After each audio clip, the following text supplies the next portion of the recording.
Scott, why does Todd say, we know the Bible to be accurate, but that doesn't mean it's true?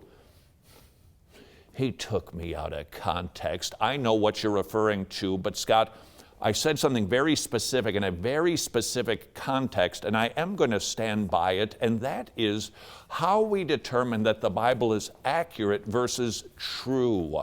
When I'm witnessing to somebody, typically they're going to bring up the telephone game. Hey, it was written, but then it was passed on orally, and by the time it got to us, the whole thing's just a big old hash. There is a way to really just cut that objection down by explaining textual criticism. What is that field of study? It is robust.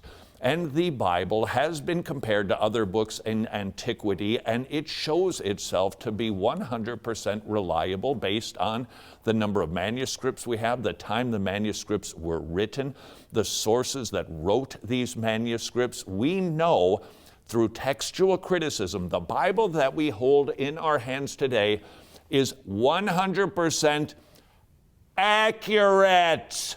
But that is the limit of textual criticism. It's an accurate book. It has been transmitted to us even through language and translation in an accurate way, and we can rely on it as being the words that were written by men 2,000 years ago.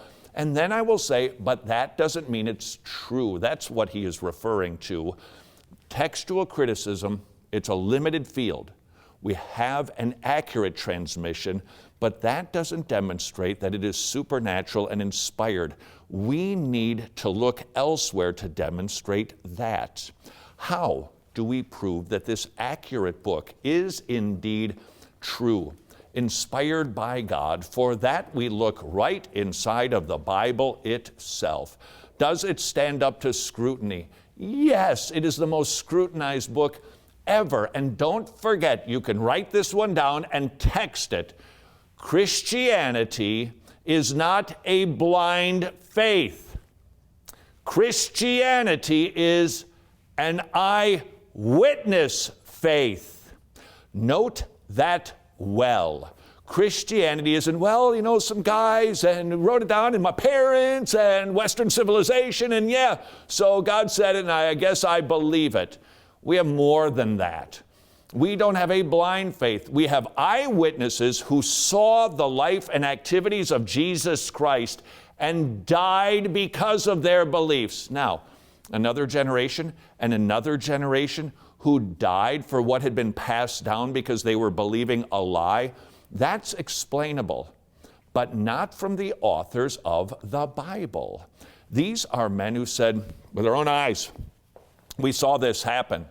And when the pressure came down on us to recant our faith, they didn't, they wouldn't, they couldn't. Why? It's not because they were believing a lie, but because they saw Jesus perform miracles.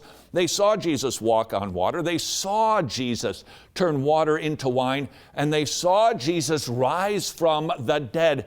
They couldn't recant because they knew it to be true. If they were making up these stories, which they would have no motivation to do, they would be ostracized by family, they would lose their careers. There was no upside to believing that Jesus was the Messiah. And when the word got out that they were professing Jesus is God, if they had not seen him and the authorities came down on them, some of them would have recanted. Perhaps all of them would have recanted, but none of them recanted. Why? They weren't believing a blind faith. They were believing an eyewitness faith.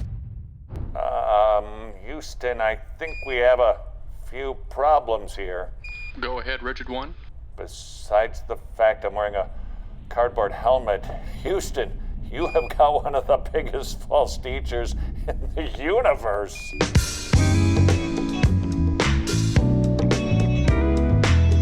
Are you kidding? He is so rich. How rich is he, Wretched One? I can see his house from here.